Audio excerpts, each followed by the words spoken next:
Go out there and run around. Tell them all, come here. And his wife, Joy. And so we're going to turn it over to him. I'm going to pray, and we're going to give him the rest of the Sunday school hour. And please feel free. I'm sure you'll have time to answer questions.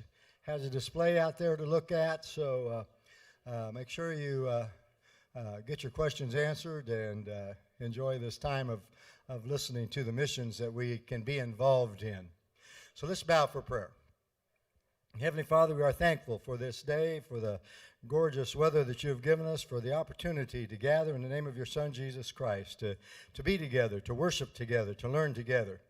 We are celebrating this morning some of the missions that we can be involved in. We can extend our reach for your kingdom through our missionaries in different places. And we ask your blessing on Leon as he shares this morning about the ministry of Water for Life. We ask your blessing and your presence in Jesus' name. Amen. Do you want that one or this one? Yeah, this is fine. Yeah. Jump a little higher if you want to, or you can stay down with us. Yeah, I'll stay right here. I was looking for my wife. You know, her name is Joy, and so I lost my joy now. Not really, because Jesus is our life. He is our joy and what he's done for us. That's what I wanted to share a little bit before I get into Water for Life. But there's a verse that I love so much in Isaiah 63, verse 7. It says, I will tell of the kindness of the Lord, the deeds for which he is to be praised, according to all the Lord has done for us. It's just such a powerful, and there's Joy. So she's going to share a little bit later, in our presentation. But anyway, I want to tell of the of his kindness, because it's because of Jesus that we're doing what we're doing, and that you're here this morning because you love Jesus and you want to follow him and tell of his kindness too. And that's why I love this verse. I will tell of the kindness of the Lord.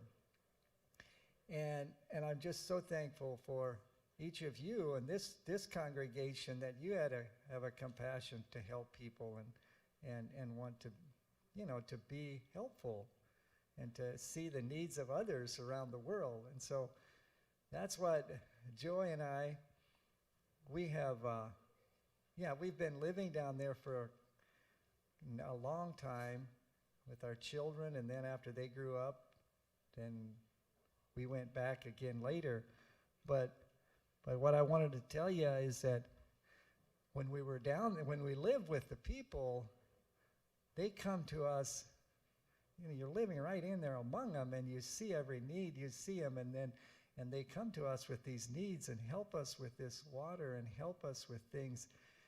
And it's like, I tell them, you have to pray, because Joy and I don't have the funds, and we can't do it by ourselves, and that you pray for people.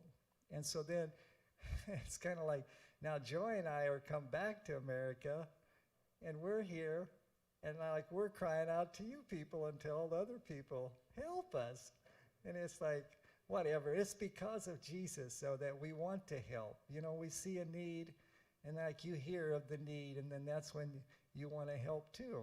And so I really love the idea. I love the picture of a team, or a brotherhood, a sisterhood. We can all work together, because we can't all be in Haiti.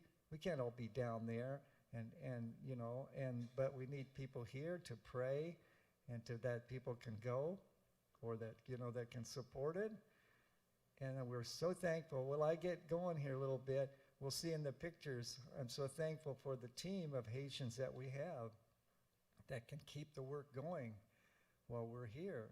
So that's a huge step forward, because there's so many unemployed people, and they need jobs.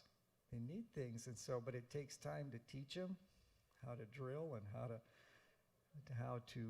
fix the pumps and do all the things that we're doing. So it takes some time. Okay.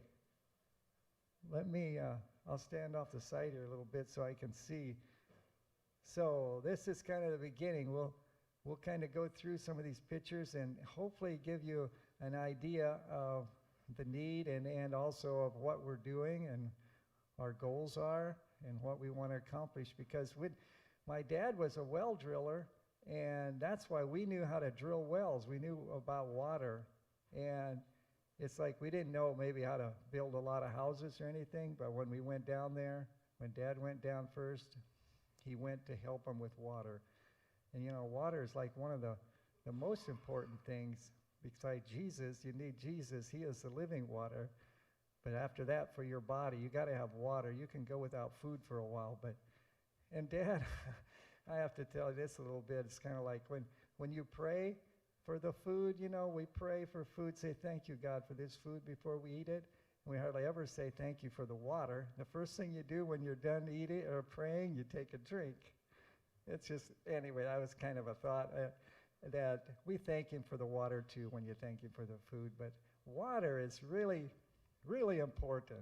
And we all know that, but sometimes we take it for granted because it's so easy to have here. You just open your spigots and water comes out.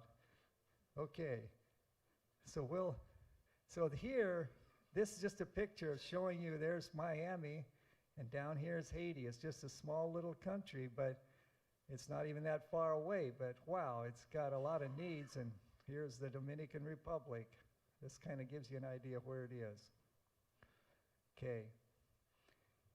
And so when we first, here's Port-au-Prince, and so here's where you fly into, and so this is the area that we first started in when Dad went down there, and we were there. We lived there in this part for many years, for 30-some years. And now we're moved over in here. But this is the part that we're working on and concentrating on, because we felt like rather than run all over this whole island up in here, and we wanted to do justice and try to do it right in this area first. And there's so many thousands and thousands of people that, yeah, we've got a long ways to go yet. But so we started here and just kept drilling out further and further and further. And so we're way over in here now, drilling along here. It's very remote back in there. There's hardly any roads. So some of the places, and over in here, so that's kind of where we're concentrating on, rather than all over that. There's a need up in there too. There's some other organizations that help with water somewhat. Anyway, they're up in there too. Okay. And so these are just some pictures of Haiti. That's a beautiful island. It could be a huge tourist attraction, but with all the corruption and the trouble in the country, not many people go there. Well, it's not fixed up really nice like the Dominican. Yeah, just go ahead here. There's some more old pictures of Haiti.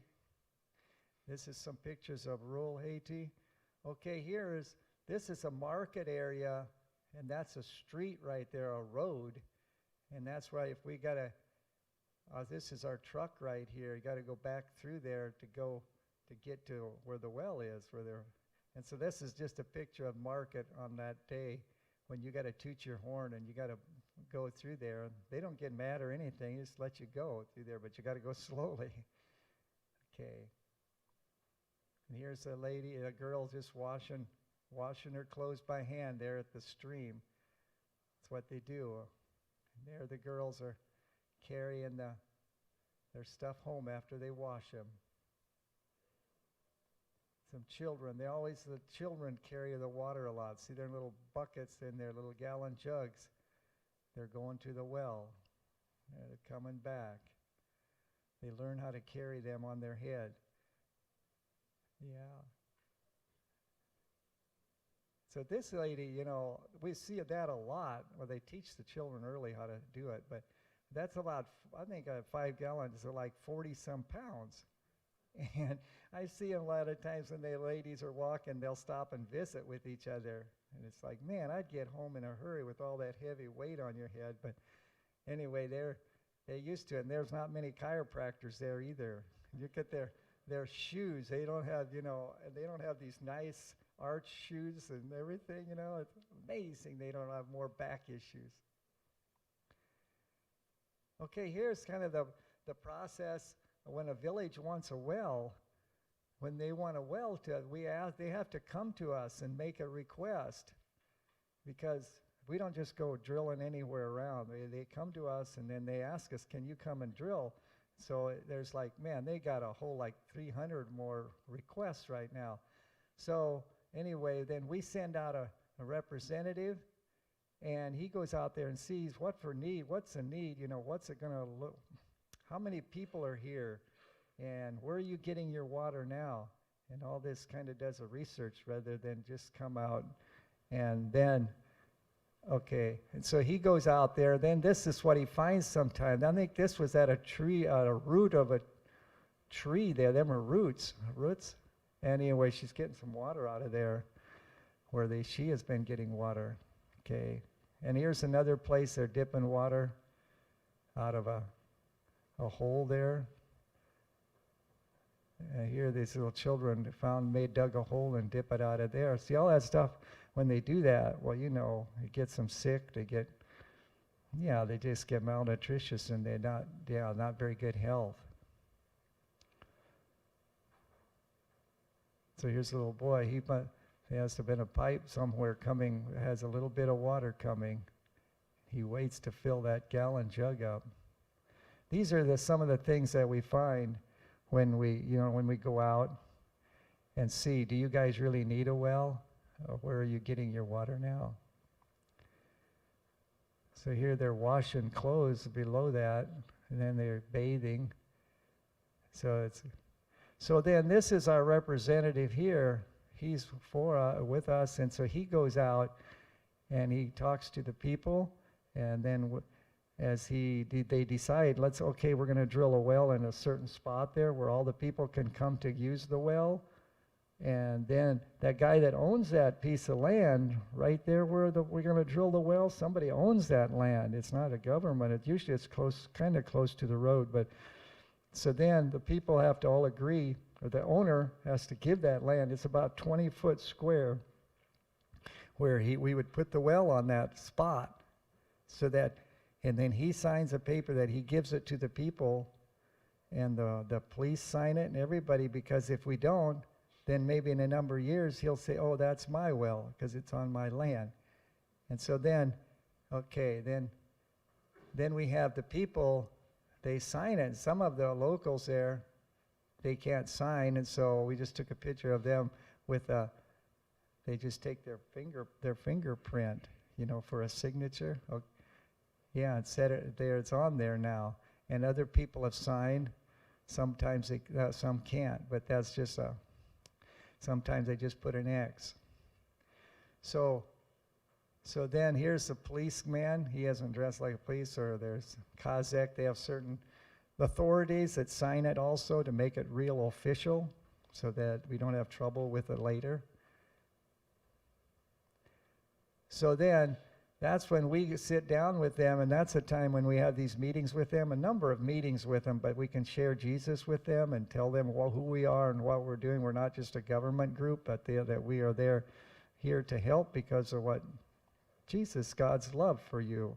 And so then we have a time to share with them, and then we ask them, they have to provide materials and labor and to do the cement concrete around the well. They have to provide that and pay the guy to do it, because we have a guy that goes around and does it all, so they're all the same, the cementing around the well. And so they have to pay that and take care of the drillers when they're out there. If they need, they give them pop, food, and they have to stay overnight or something. And then we tell them to pray too, because it costs about $5,000 to drill a well, because over all the wells, you drill and we figured out that's kind of a close average. Some are really deep and some are shallower. So that's why it's about around 5,000. Okay. So then this is, when it's complete, see that concrete thing there? That's what they help build, pay for, and then they can use them. Okay. So here, this is why we feel like we don't know exactly, but some are probably more than 350 people a well, but some are maybe a little less. And all their livestock they bring to that. It's not just a little family, 2 or 3 families that use a well, man. There's 350 people is a lot, and they all pump different. The kids are jumping on that handle and pumping, and the women are pumping. The men don't carry water too much, but anyway, the women are, and they carry lots of water, and so that's kind of the depth, 170 feet maybe average. The deepest we've gone is 820 or 8, and then So now we have over 2,000 some wells that are pumping, and so that's a lot of, you think that by 350 people. So anyway, so we drill it for orphanages and churches. We don't drill private wells. A lot of people, there's some guys with some money down there. There's Haitians with money, and they want a well too. But we don't drill that because we are only there as a nonprofit. We aren't there for a business. Here's one we took of this little girl, how she, it's a little heavy, that she had got way on the back of that handle, and she's bouncing up and down on that, pumping water. Yeah, just another picture of children are happy when they find water and have water right close by. This is our equipment that we use to drill the wells. This is one of the rigs here that is out there. This is the one this is our Haitian crew that they've taught to drill, so they can be out there. And then this is another one of the rigs that we're using. This is my nephew, and he runs one rig with his crew, and they're putting this is the casing that we use, a 5-inch PVC. It's a 5-inch well when we're done. And then we put like 1.25-inch pipe inside with a rod, and that's where the cylinder's down in the water. Kind of like the ones with the windmills or something. But then we have a hand pump on top, and then, so when you put that well in, it's a 5-inch PVC plastic, and it get in there, it just is there for years. I mean, we got these that we very started with 35 years, and yeah, they're still giving water. We have to repair the pump. It breaks, because it gets a lot of banging and use, but it's still giving water. And Dad would always say, well, what can you invest in more than than something that can still be giving water after that many years? There's water under the ground. It's only like sometime 150 feet less or more, but they're walking like 4 miles. They walk, I don't know what's 4 miles from here, 3 miles. They have to walk all the way there, and it's right there, but they can't get to it because without a big rig like these. So this is another one of our newest rigs. So we have 3 rigs now that are going, and it's like one guy said, aren't you about done drilling down there? You've been there for years. And it's like, man, there's so much more. There's so many people, and it's like, man. And if we look over the whole country and the corruption that is in that country and the badness and the things that are happening, you can get very discouraged, because you can't look at the government and all the way they don't do things right. We're trying to help the poor, and them are the ones that are crying out for help. They don't care. They care, but I mean, they want water. They said, help us. And so we stay focused on what we're called to do, not on the trouble in that country. And that slows us down sometime because of protests and trouble on the roads and stuff. Okay, here's just a picture of some children when they finally got a water, their village. And we do a lot of ones around schools. These are children with their uniforms, and they're happy that they have water right by their school now. Okay, here's sometimes when we drill a well for a family or in memory of somebody. Then we cement this in right at the foot of the pump, and it says it's a gift. It's a gift given in Jesus' name. That's in Creole, and then you can put your name in there by Water for Life. And then, so you screw that down in the ground, and then they can, if they're pumping, they can see that this is a gift given to them. Okay, there's our pump, okay. Our team that goes out, see, after probably 2 years that thing will be broken.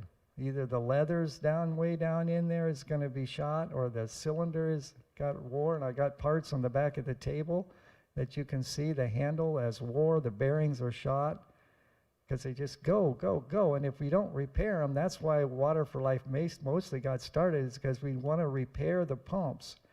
We have these teams that go out to do that, because if you don't repair them, there's no use drilling more wells. That's what happened years ago that we noticed. Anyway, that other organization, they didn't have a plan to fix them, and if you don't fix them, it's not good.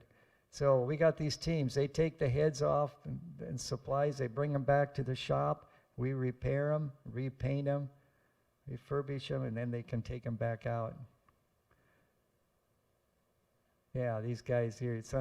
This is what wears out a lot too. So these are okay. Out fixing pumps. There's the truck that we use. A derrick. It's got a derrick on there that you can back up and set that thing up and pull it out. All hydraulic. And this is another team that we have going out. And they're fixing in a different direction. Okay, here was a video, but it doesn't work right now, so we won't show you that. And so some of these wells that we went, they want water, and they're way up on a mountain. There's a lot of mountains down there, and so they're up on this hill, and then, man, to find water up there, you're going to have to go deep. And so many times, there's times we have to go. This one here there's a well right there. We drilled it. It's like 600 some feet deep, and a hand pump won't work on it. So there was some richer people in that village, had some money, and some other organization helped us, and we bought a solar system. These people, locals, put this concrete supply tank up here, and up here is the solar panels. So when the sun comes and then it starts that fills that thing up. Okay.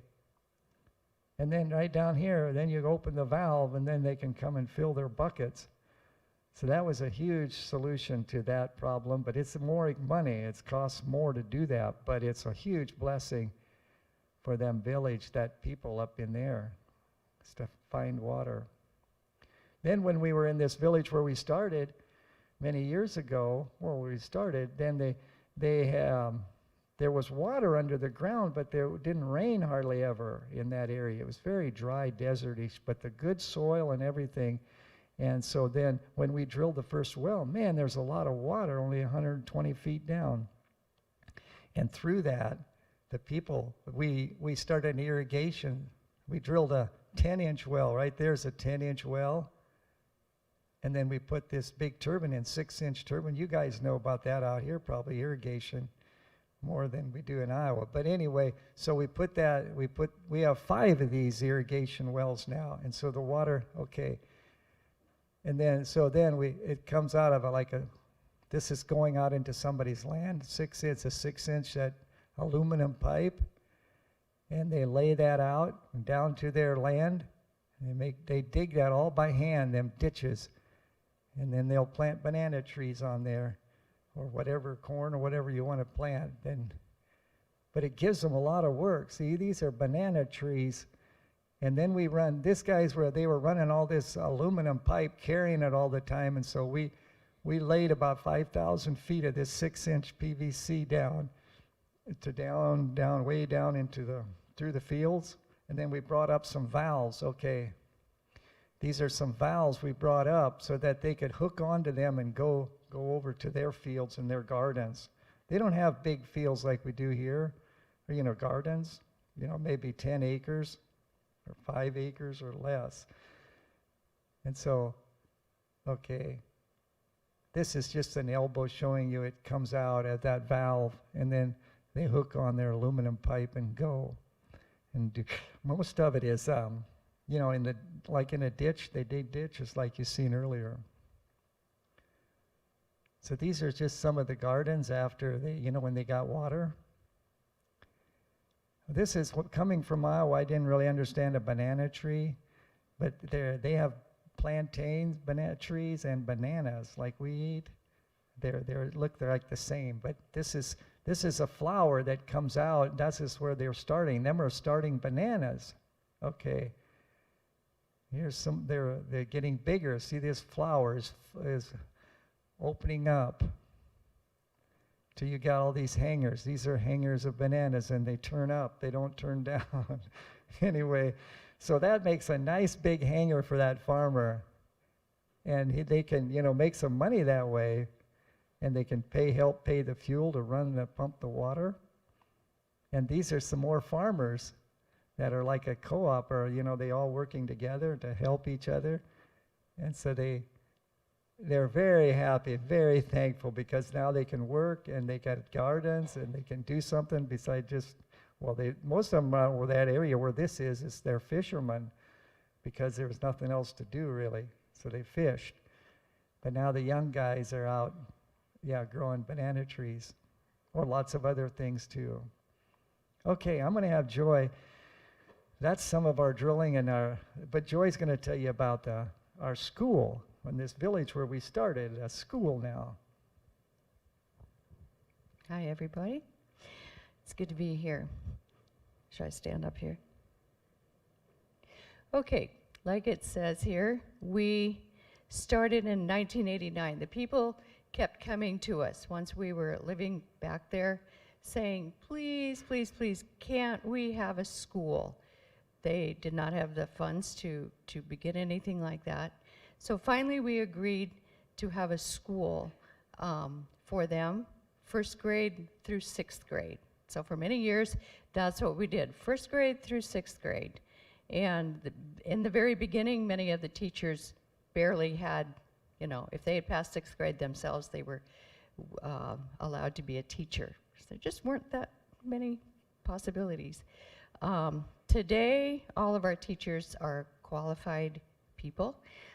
Slowly, in the last maybe 15 years or so, we started to add grades to the school, so that for a while it went up to 9th grade, and now it's all the way through being a senior. In addition, we have like 2 preschool classes and a kindergarten. So altogether, like last year, we had almost 600 students, and we're not the only school in our area, so that's amazing. So here's some of the older students, maybe like 7th graders, something like that, in a corner of their classroom. And here's some little kiddos with the rest of their lunch. So they all get lunch every day that there's a normal school day, which is a huge help.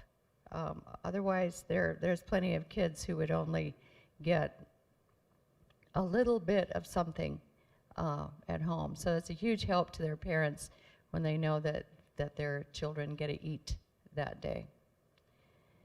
And here's just a child at her, sitting at her table. She must be one of the preschoolers. So you can see these kids, an earlier picture showed school children with their particular school uniform. This is our school uniform, the navy and the yellow. Having fun at recess, jumping rope. And these are part of the preschool and kindergarten kiddos. They have a slightly different uniform, slightly different. And they do much more interactive things. Here's kiddos getting to play with some toys that they never would have in their homes, never. And they need to do it, use those toys sitting at a table to keep the toys clean. Floors just get dirty, even though they're cleaned every day. And here's some more of the little ones on some equipment. We had a group that had donated a play set to us. And some more of these little cutie pies. And then this shows our little slip. Those of you who get our newsletter might be familiar with it. We have a program where people can become child sponsors for a school, and the money does not actually go to the child. It simply keeps the cost for running the school at something that parents can afford. Plus the parents of sponsored children pay a little less than others, even though it's already something like $35 for the whole year is what it would cost a family for tuition. And back in 2013, we began doing mobile clinics. This is not something that's a full-time activity. We only do it like every 6-8 weeks. And we use Haitian doctors and nurses and other support staff. And like it says there, in 2 days' time, we try to see around 600 people. We limit it to that. And because without having a limitation, there have been days that we've seen 800 or more. And by then we're running out of meds and that kind of thing. So we just try to say, keep it at 600, and we tell the village leaders. So when we do a clinic like this, we're going to an area that has either no clinic around there, or else the very basic needs. So when we come, we have ophthalmologists with us. They can check vision. They also see, like, if a person would have other issues such as cataracts. We've helped to fund cataract surgery for people. We have dentists, like 3 that work, because that's a huge need in Haiti. Many people feel like they don't have the money to go to a dentist, even though they really need to. We'll be seeing some pictures of that. Okay, so generally we go to an area like on a Thursday afternoon, and the first thing we do is gather the people. Like in a church building, sometimes we're just outside, and they do some teaching, whether about health. We speak of the gospel and how Christ loved and died in their place, and we make it into a fun little meeting, giving little prizes and that kind of thing. And then the next day, okay, this is still of the meeting. You'll see that it's very, very basic. Many church buildings and schools too are not really a finished building. They are simply the very basics. So that's why you see the unfinished construction there. Okay, so here would be the ophthalmology clinic where they're testing eyesight. We have cheap glasses that they can buy, whether for nearsightedness or farsightedness. This would just be at the triage where they do the screening to start with.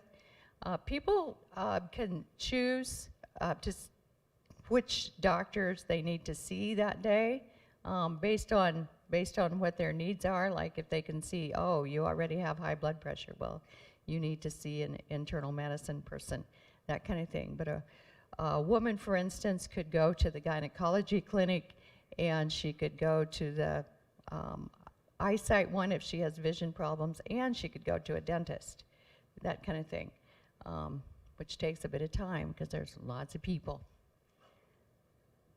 Okay, from time to time, we have Dr. Brian Jensen. He's one of our board members. He's a chiropractor, and he's enjoyed coming along. He doesn't get to come every time.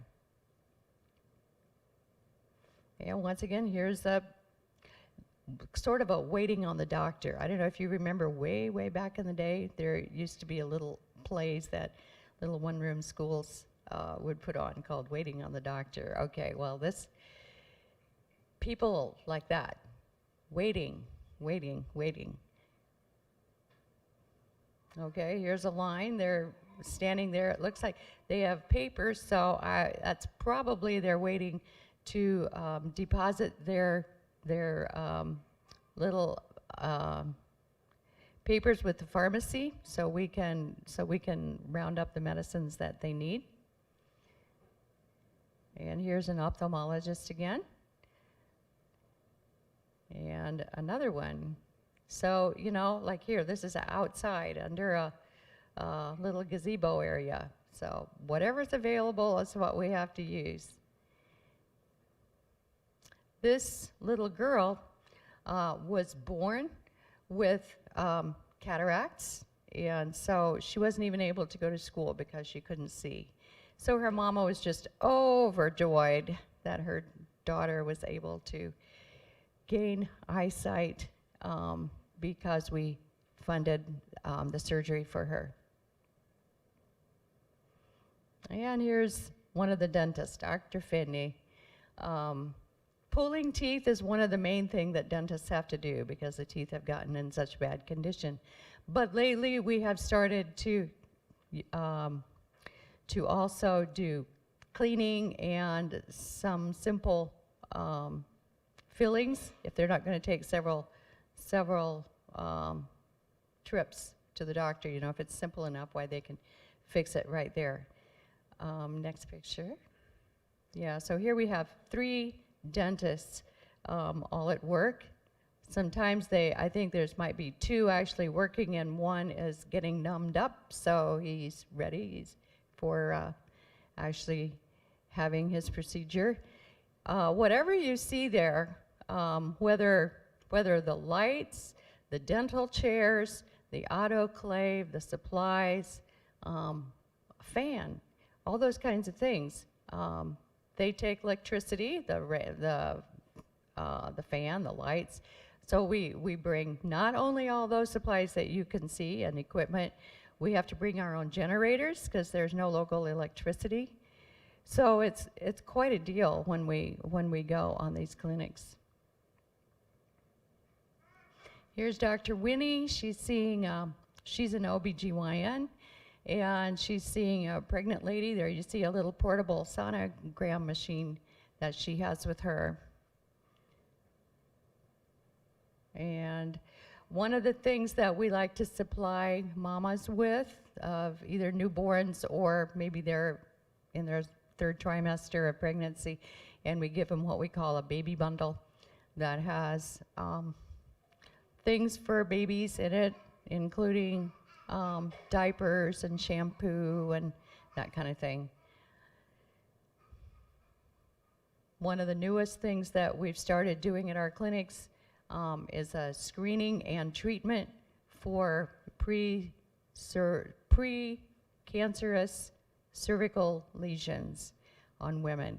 And I think it just started to really touch, especially Dr. Winnie, who works with us, when we were seeing women who were like stage 3, stage 4 of cervical cancer, and there's no treatment in Haiti for such a thing. And so when, you know, to find out that there's a way to treat the lesions and give these women health and life, that became a really wonderful thing that we could do. And this just shows a number of us now. We've been back in the States for a year, so that means this picture's more than a year old because I gotta be on it.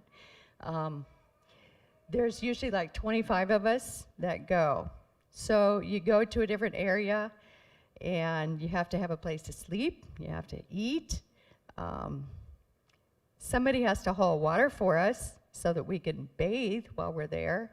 So that's why it's necessary that it's a community asking us for the clinic. It's not just us to go and say, hey, you guys need a clinic, because of the fact that we then have to depend on them for some of those things. We ended up taking our own mats and cots, sometimes even tents, because of the lack of facilities there where we're headed.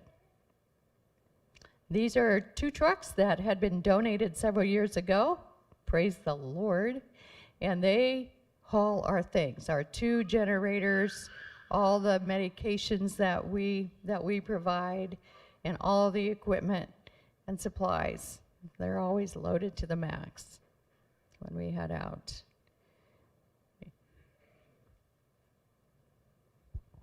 Thank you, Joy.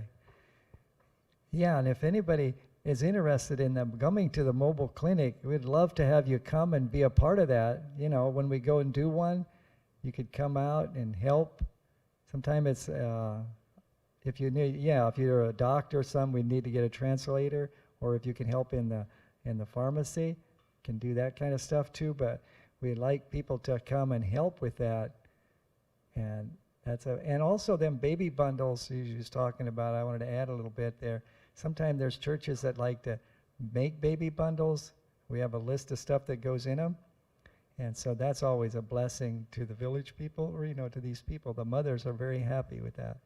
Okay, so to make this happen, and we're all over here, it takes a lot of people. And so this is some of our personnel. This is Eddie and his wife Elsie. He's there, the administrator, and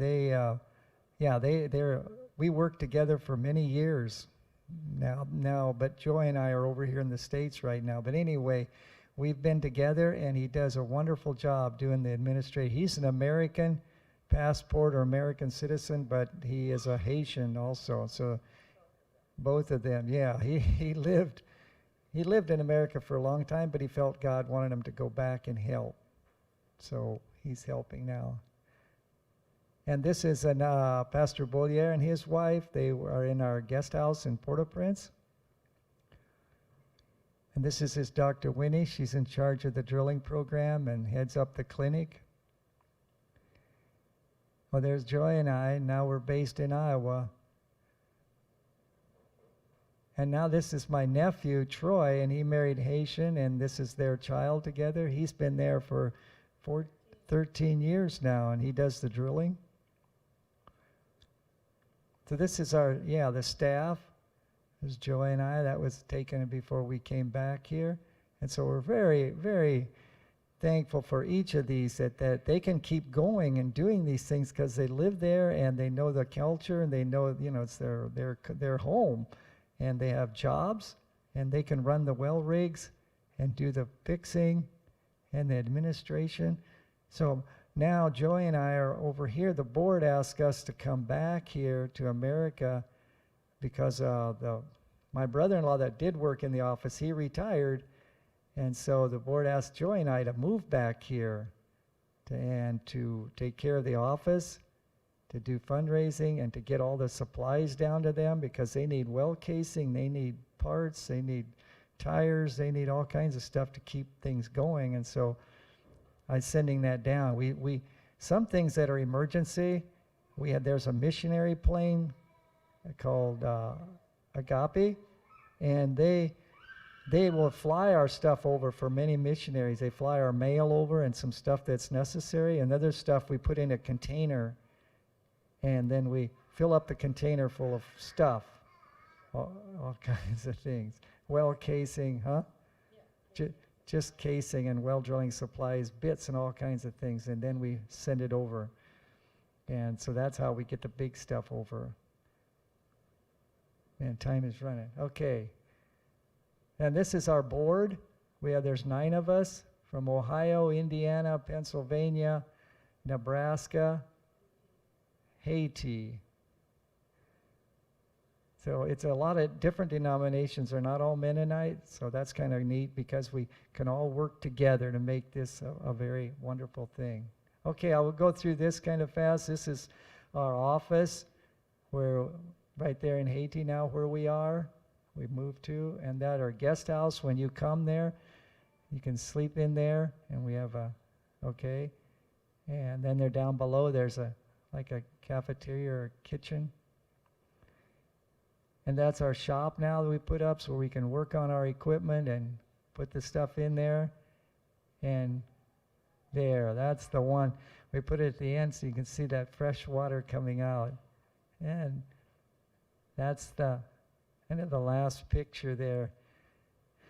So, you can find us on Facebook there too. and find more information out there too. But I wanted to make sure if there may be questions or something that I'm sure I rambled on really long and fast. And yeah, and it's probably time to stop. But yeah, Why don't you take about 3 or 4 minutes to see if there's any questions? yeah.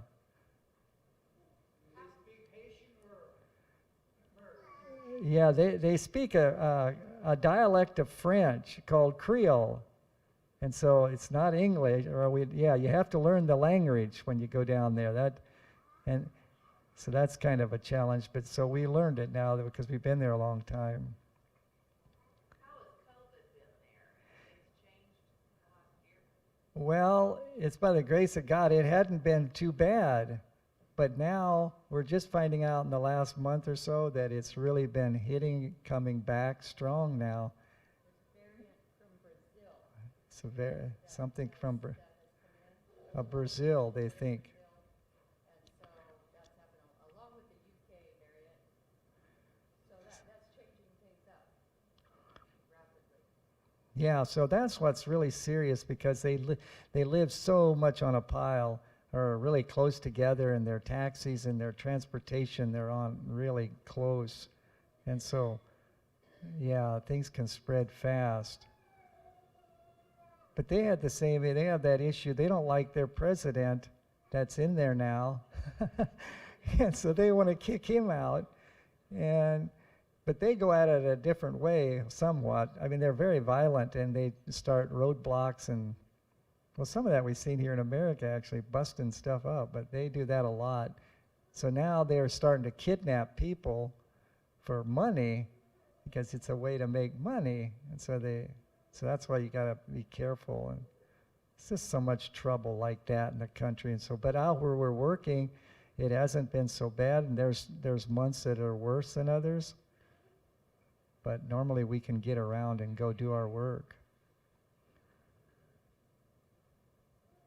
What made you start in Haiti? Drilling that first well? Well, that's a good question because it's kind of a long story, but the dad has a book he wrote in the back. Oh, I should get that for you. But what had happened was Dad had a heart attack when he was like 50 years old. He's 90. He died at 94 now and been going for about 6 years. Anyway, when he died, he was, when he knew he was dying, he knew he was having a heart attack, and he said, God, if you let me live, I want to serve you more. I'll do whatever. He wanted to live. He made some promises, and God took him through it, and he made it. And then the doctor said, you got to go down, you got to recuperate and just take it easy for a while. And he went to Sarasota, Florida. There's a lot of Mennonites down there, and he hung out down there. And he walked in there to the restaurant, and I don't know if you know German, that there's like, wie bist du? Who are you?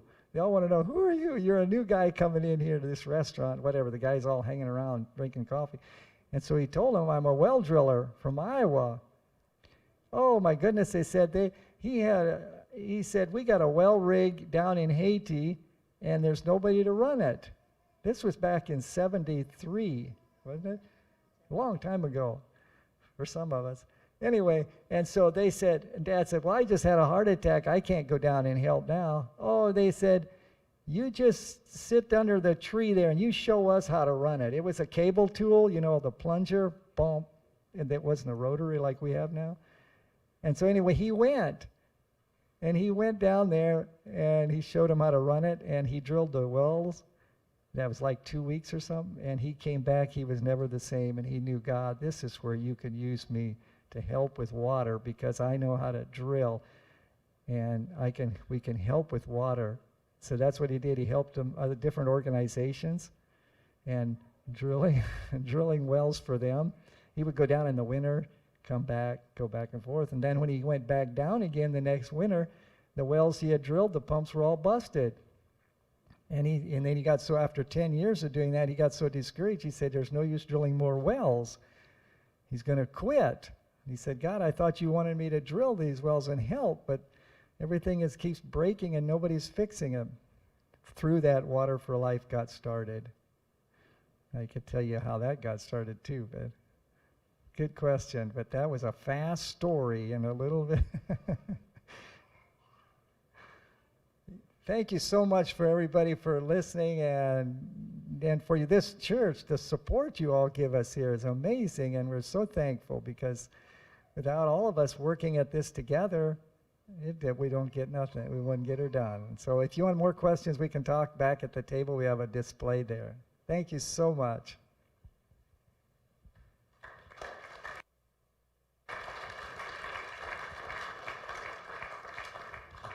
Thank you very much for sharing, and I was going to suggest that maybe people have questions, they try to catch you.